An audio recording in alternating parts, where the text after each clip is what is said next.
présente mon invité qui va vous en dire un petit peu plus. Je vous présente Étienne Tonissi-Chartrand. Bonjour, Étienne. Yes! Salut Julie, merci beaucoup de me recevoir. Puis c'est ça que je fais. En fait, moi, je me suis pas présenté au départ, mais je suis un coach qui spécialise au niveau des habitudes. Donc, j'aide les gens autour de moi à mettre en place des micro-changements dans leur vie pour les aider à obtenir des résultats triomphants, que j'aime dire. Donc, des petites actions, des petits gestes qui amènent des grandes différences.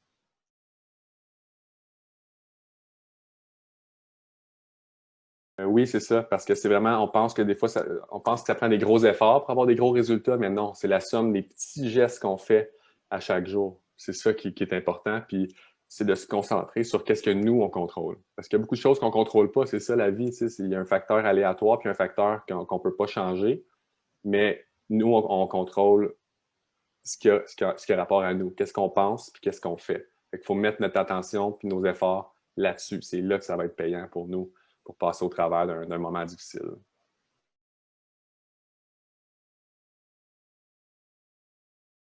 Je pense que l'élément à retenir dans tout ce que je viens de dire, c'est que qu'est-ce que vous pouvez contrôler présentement dans votre vie? Il y a des choses qu'on ne contrôle pas. La pandémie, on ne le contrôle pas. Le confinement, on ne le contrôle pas. Ça ne sert à rien de fixer notre attention là-dessus.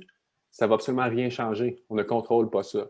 Par contre, ce qu'on contrôle, c'est nous-mêmes. Qu'est-ce qu'on consomme comme contenu média ou comme nouvelle ou comme qu'est-ce qu'on fait comme action pour bouger, qu'est-ce qu'on fait, qu'est-ce qu'on mange, comment est-ce qu'on dort. On a le contrôle sur ces choses-là.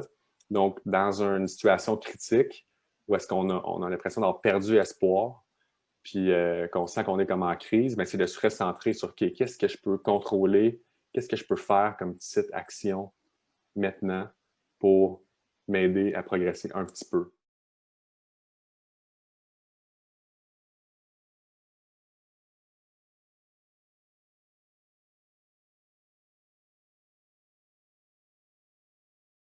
Parfait. Donc, c'est assez simple. En fait, n'importe qui peut le faire à la maison. Vous pouvez prendre une feuille de papier, diviser votre feuille en trois rangées, si on veut. La première colonne, c'est le scénario catastrophe. La deuxième colonne, c'est comment est-ce que je peux prévenir cette situation-là.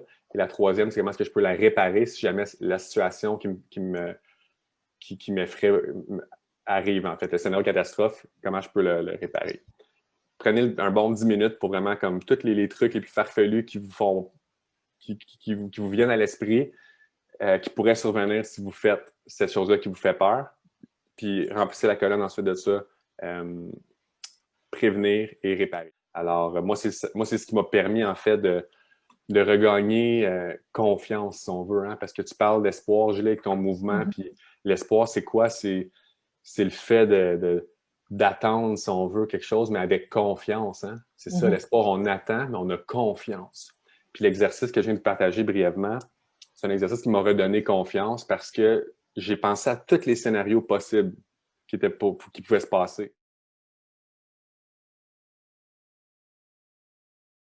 C'est ça que je leur dirais, en fait, tout simplement. Auto-évaluez-vous, puis trouvez c'est quoi la micro-action que vous pouvez faire dès maintenant pour passer à la note supérieure. Pas passer d'un 3 à 10 sur 10, là. Non, juste passer de 3 à 4 sur 10, par exemple. Une petite habitude à la fois. Puis on construit comme ça, doucement. Fait que ça, c'est un outil que vous pouvez utiliser à tout moment dans votre journée si ça ne va pas. Prenez le temps de vous évaluer. Je me sens à combien, là, de 0 à 10.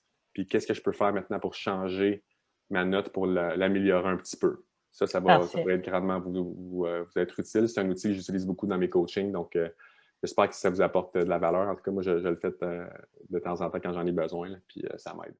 Bien, merci beaucoup d'avoir partagé tes outils et d'avoir partagé une tranche de vie avec nous, hein, pour essayer de cultiver l'espoir puis de montrer que c'est possible de s'en sortir.